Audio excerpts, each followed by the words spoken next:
أما بعد فأعوذ بالله من الشيطان الرجيم بسم الله الرحمن الرحيم أو كصيب من السماء فيه ظلمات ورعد وبرق يجعلون أصابعهم في آذانهم من الصواعق حذر الموت والله محيط بالكافرين يكاد البرق يخطف أبصارهم كلما أضاء لهم مشوا فيه وإذا أظلم عليهم قاموا ولو شاء الله لذهب بسمعهم وأبصارهم إن الله على كل شيء قدير صدق الله العظيم أو كصيب من السماء یا منافقین کی مثال ایسی ہے جیسا کہ آسمان سے بارش ہو فیہ ظلمات جس بارش میں اندھیرے ہوں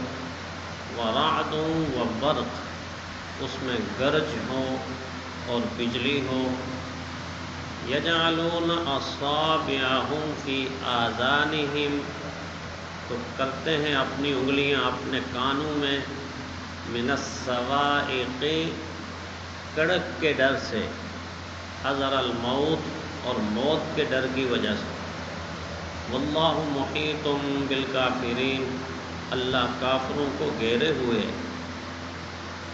یکاد البرق یخطف ابصارہم قریب ہے کہ بجلی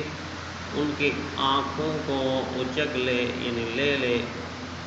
کلما اضاء لهم مشوا فیہ جب ان پر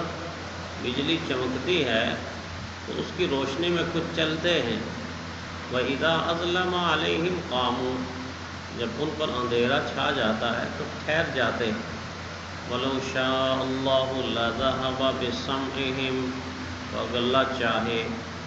تو ان کے کان یعنی کانوں کی قوت سماعت وَأَبْصَارِهِمْ ان کی آنکھیں یعنی آنکھوں کے دیکھنے کی قوت لے جائے ان اللہ علی کل شیء قدیر یقیناً اللہ ہر چیز پر قدرت رکھنے والا ہے منافقین کے ذکر میں یہ سورہ بقرہ کے اس رکوع کی آخری آیات ہیں ان 13 آیات میں سے کہ جن 13 آیات میں ذکر ہی نفاق کا اور منافقین کا ہوا ہے جن 13 آیات میں تفصیلات ہی نفاق اور منافقین کے بارے میں ہوئی اور جن 13 آیات میں اللہ تعالیٰ بہت ہی سادہ انداز میں اہل ایمان کو منافقین کی زندگی کا پورا نقشہ آیات کے ذریعے سے اور مثالوں کے ذریعے سے سمجھا رہے ہیں اس سے پہلی آیت میں بھی منافقین کی زندگی کا نقشہ مثال دے کر سمجھایا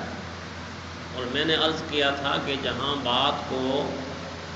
آسانی کے ساتھ سمجھانا مقصود ہو یا مشکل چیز کو بہت ہی آسان کر کے لوگوں کے سامنے پیش کرنے کا مقصد ہو وہاں قرآن حکیم بات بھی سمجھاتا ہے اور ساتھ ساتھ مثال بھی دے دیتا ہے تاکہ مثال کے ذریعے سے بات اچھی طرح ذہن میں اتر جائے دل میں اتر جائے دماغ میں اتر جائے ذہن نشین ہو جائے یہ انداز قرآن حکیم کا ہے ایک دوسرا انداز میں نے ذکر کیا تھا کہ قرآن حکیم سمجھانے کی غرض سے تقابل کے اندر چیزیں بیان کرتا ضد جس کو ہم ضد کہتے ہیں نا متضاد انداز سے چیزوں کا بیان جیسے جہاں پکے مومنوں کا ذکر ہوگا وہاں پکے کافروں کا ذکر بھی ہوگا تاکہ پتہ چلے یہ پکے مومن ہیں یہ پکے کافر ہیں جہاں قرآن حکیم حلال کا ذکر کرے گا وہیں حرام کا ذکر بھی کرے گا، دیکھو یہ حلال ہے یہ حرام ہے، جہاں جائز کا ذکر ہوگا وہاں ناجائز کا ذکر بھی ہوگا کہ یہ جائز ہے، اس کو استعمال کرو، یہ ناجائز ہے، اس کے قریب نہ جاؤ۔ جہاں اللہ تعالیٰ اپنا راستہ یعنی رحمان کا راستہ بتائے گا، وہاں اللہ تعالیٰ مقابلے کے اوپر شیطان کا راستہ بھی بتائے گا۔ یہ رحمان کا راستہ ہے، اس پر چلتے رہو جنت میں پہنچ جاؤ گے، اور یہ شیطان کا راستہ ہے، اس پر چلو گے تو دوزخ کی کھائی کے اندر گر جاؤ گے۔ جہاں قرآن حکیم کامیابی کے راستے بتاتا ہے، دیکھو یہ کامیابی کے راستے ہیں، وہاں پر ساتھ ہی اللہ تعالیٰ قرآن حکیم میں ناکامی کا راستہ بتاتے ہیں کہ اگر کامیاب ہونا چاہتے ہو تو یہ سیدھا راستہ صراط مستقیم ہے، اور ناکام ہونا چاہتے ہو تو خواہشات کے راستے، آرام کے راستے، شیطان کے راستے انسان کو ناکام کرتے ہیں۔ جہاں پر اچھائی کا ذکر ہے وہیں پر برائی کا ذکر ہے، تاکہ اچھائی کا انتخاب کر کے انسان اس کو اپنا لے، برائی کو سمجھ کر اس کو چھوڑ دے۔ جہاں بلندی کا ذکر ہوگا وہاں پستی کا ذکر بھی ہوگا کہ بلندیوں پر پہنچنا چاہتے ہو تو یہ راستہ ہے، یہ اعمال ہے، اور اگر پستیوں میں گرنا چاہتے ہو تو پھر یہ راستے ہیں۔ عزت کا راستہ الگ بتایا تو ساتھ ذلت کا راستہ بھی بتا دیا، اور اسی طرح جہاں دن کا ذکر کیا ساتھ ہی قرآن حکیم نے رات کا ذکر بھی کیا، اور اسی طرح جہاں زمین کا تذکرہ ہوا وہیں آسمان کا تذکرہ بھی ہوا۔ جہاں اللہ تعالیٰ روشنی کا ذکر کرتے ہیں تو وہیں پر اللہ تعالیٰ اندھیرے کا ذکر بھی کرتے ہیں کہ روشنی یہ ہے، علم کی روشنی یہ ہے، اور جہالت کا اندھیرا یہ ہے۔ جہاں جہالت کا حکم ہے وہاں علم کا گویا کہ حکم ہے۔ تو اس طرح جنت کا جہاں ذکر ہوگا ساتھ ہی دوزخ کا ذکر کر کے بتایا یہ جنت کی بہاریں ہیں، یہ دوزخ کی نار ہے۔ جہاں انسان کا تذکرہ ہے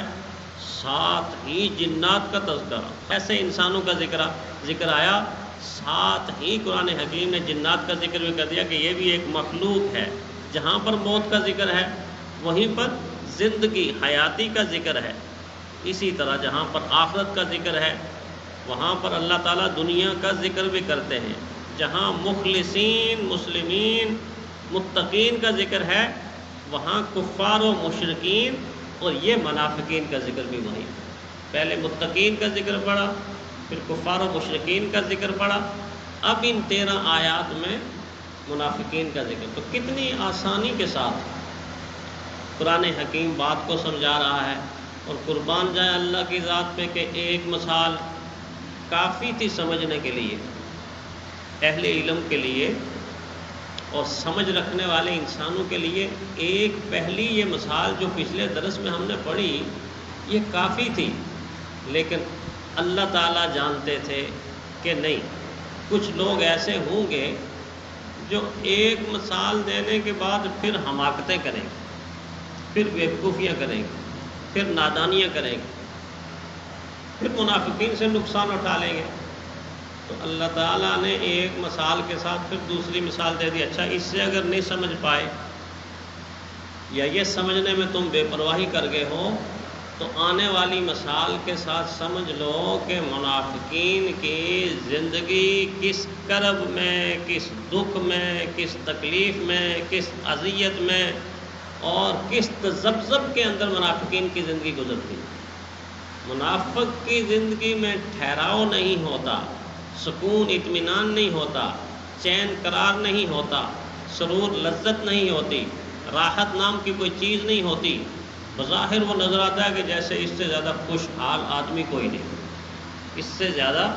دنیا میں خوش قسمت اور خوش نصیب انسان کوئی نہیں، لیکن اس کے دل کے اندر سے پوچھو تو دل کے اندر کی کیفیت یہ ہوگی کہ تذبذب ہوگا، خوف ہوگا، ڈر ہوگا، اور ہر وقت وہ سہما ہوگا۔ اس کی بنیاد کیا ہے؟ اس کی وجہ یہ ہے کہ ہر وقت جھوٹ جو بولتا ہے،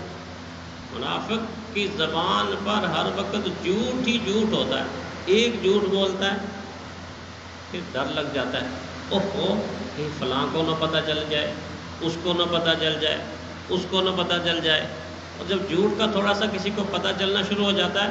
اس جھوٹ کو چھپانے کے لیے دوسرا جھوٹ بولتا ہے، اس کو چھپانے کے لیے تیسرا جھوٹ بولتا ہے، اس کو چھپانے کے لیے چوتھا جھوٹ بولتا ہے۔ حتیٰ کہ ایک جھوٹ کو چھپانے کے لیے بعض دفعہ منافقین 100 جھوٹ بول جاتے ہیں. آپ کہیں گے نہیں ایسا تو نہیں، ایسا ہے نہیں، یہ یوں واقعہ تو نہیں، واقعہ تو یوں ہے. اب وہ اس کو چھپانا شروع کرتے ہیں. تو کتنی عجیب و غریب اذیت والی زندگی، نفاق والی زندگی. مومن کی شایان شان نہیں ہے کہ وہ نفاق والی زندگی گزارے، منافقین والی زندگی گزارے. مومن کی شایان شان یہی ہے کہ وہ ایمان والی زندگی گزارے. اور پھر منافقین کی کتنی علامات کہ منافق ہمیشہ دوست بن کر جو دشمنی کا کردار ادا کرے اس انسان کو منافق انسان کہتے ہیں. سادہ لفظوں میں بتا رہا ہوں، دوست بن کر دشمنی کا جو کردار ادا کرے وہ در حقیقت منافق انسان ہے، مومن انسان نہیں ہو. دشمنی تو عام انسان کو ہو سکتے ہیں نا دشمن، لیکن بعض دشمنیاں ایسی ہوتی ہیں کہ آمنے سامنے ہو، پتہ ہے یہ میرا دشمن ہے، یہ میرا دشمن ہے، یہ میرا دشمن ہے، اس کو پتہ ہے آپ اس کے دشمن ہیں، یہ ہے اور معاملہ. لیکن جب آپ کو پتہ ہے کہ یہ میرا مخلص ہے، یہ میرا حمایتی ہے، یہ میرا ہمدرد ہے، یہ میرا اپنا ہے، اس پر تو مجھے اعتماد ہے،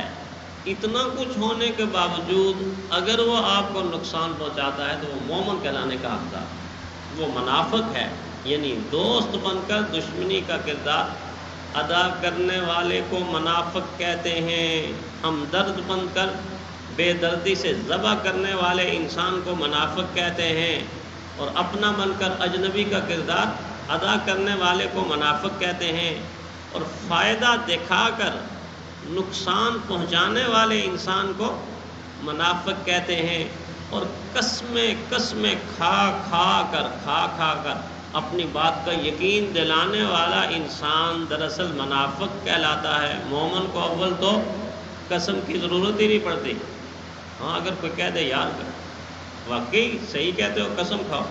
تو کم از کم یہ کہہ دے گا اللہ کی قسم میں بات صحیح کہتا ہوں. لیکن قسموں کی لائن لگا دے تو قسمیں کھا کر یقین دلانے والے کو منافق کہتے ہیں. ردی بیکار مال کو اعلیٰ مال بنا کر فروخت کرنے والے کو منافق کہتے ہیں، اور چپکے سے خیانت کرنے والے کو منافق کہتے ہیں. علل اعلان جھوٹ بولنے والے کو منافق کہتے ہیں. اور اسی طرح اپنے آپ کو چیخنے چلانے واویلا کرنے اور اس طرح کر کے مظلوم ثابت کرنے والے کو بھی بعض مرتبہ منافق کہتے ہیں. وہ دھوکہ دے رہا ہوتا ہے، مظلوم ہوتا نہیں. اس اعتبار سے جب اتنی چیزیں ہماری سمجھ میں آ رہی ہیں تو اللہ کہتے ہیں اس مثال کے ساتھ سمجھو تو بہتر سمجھ سکتے ہو. اس مثال کے ساتھ سمجھو تو بہتر سمجھ سکتے ہو. مثال کیا دی؟ او کصیب من السماء، جیسے آسمان سے بارش ہو، فیہ ظلمات، اس بارش میں اندھیرے بھی ہو. یہ مثال یوں نہ سمجھے کہ انسان گھر میں بیٹھا ہوا ہے تو باہر کی مثال دی جا رہی ہے. گھر میں اگر ایک انسان بیٹھا ہے تو بارش سے اس کو کوئی خطرہ نہیں، اندھیرے سے بھی اس کو اتنا خطرہ نہیں. اگر اپنے گھر میں موجود ہے یا کسی سیفٹی کی جگہ موجود ہے، اس مثال کو سمجھیں کہ ایسا انسان جو جنگل میں ہو، جو صحرا میں ہو، ایسی جگہ موجود ہو جہاں دکان کوئی نہیں، مکان کوئی نہیں، بلڈنگ کوئی نہیں، آبادی کوئی نہیں، ایسا مسافر ہو کہ اس جگہ پہ ہو، یا صحرا ہے یا جنگل ہے، ریتلا میدان ہے، وہاں اس کو رات ہو گئی، تو پہلے تو اس کا دل ویسے ہی بیٹھنا شروع ہو جائے گا کہ یار یہاں اتنا نزدیک کوئی مکان نہیں ہے، کوئی دکان نہیں ہے، کوئی بازار نہیں ہے، انسانوں کی آباد نہیں ہے، میں تنہا ہوں، اور اس تنہائی میں رات آ رہی ہے، اندھیرا آ رہا ہے، میں کروں گا کیا؟ کدھر کو جاؤں گا؟ اگر جنگل ہے تو اور بھی خوف زیادہ ہو جائے گا، یار کوئی درندہ ادھر سے نکل آیا، چیتا ادھر سے نکل آیا، بھیڑیا ادھر سے نکل آیا، اس گھاس میں سے کوئی سانپ نکل آیا، کوئی بچھو آپ اندازہ تو کریں. خوف کا کیا عالم ہے؟ ایک چیز کا خوف، 20 چیزوں کا خوف صرف اس جگہ کے اوپر، جس جگہ وہ بیٹھا ہوا ہے وہ خوف اس پر طاری ہو جائے گا۔ صحرا میں ہے، کوئی قافلہ یہاں سے گزرا، کوئی ڈاکو یہاں سے گزرے، کوئی چور گزرے، کوئی ظالم لوگ گزرے، انہوں نے تو میری ہڈی پسلی ایک کر دینی، میرے پاس جو تھوڑی سی پونجی ہے، پیسے ہیں، یہ بھی چھین کروں تو کروں کیا؟ یہ زندگی کوئی زندگی ہے؟ منافق کی زندگی اسی طرح کی زندگی ہے، ڈر ڈر ڈر خوف۔ منافق اللہ سے نہیں ڈرتا، مخلوق کی ہر چیز سے ڈرتا ہے۔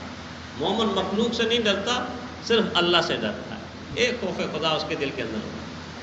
تو جب ایسی جگہ ہو تو ویسے ہی خوف ہوگا۔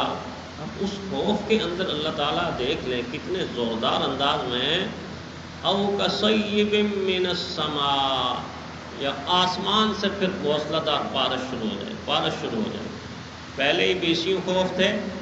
اوپر سے کوئی چھت نہیں، کوئی دیوار نہیں، کوئی سایہ نہیں، کوئی کچھ نہیں، کوئی اوٹ نہیں، کوئی آہٹ، کچھ بھی نہیں ہے، اور بارش شروع ہو، موسلا دار بارش۔ اور بارش کے اندر اگر اولے بھی شروع ہو گئے تو پھر کیا بنے گا؟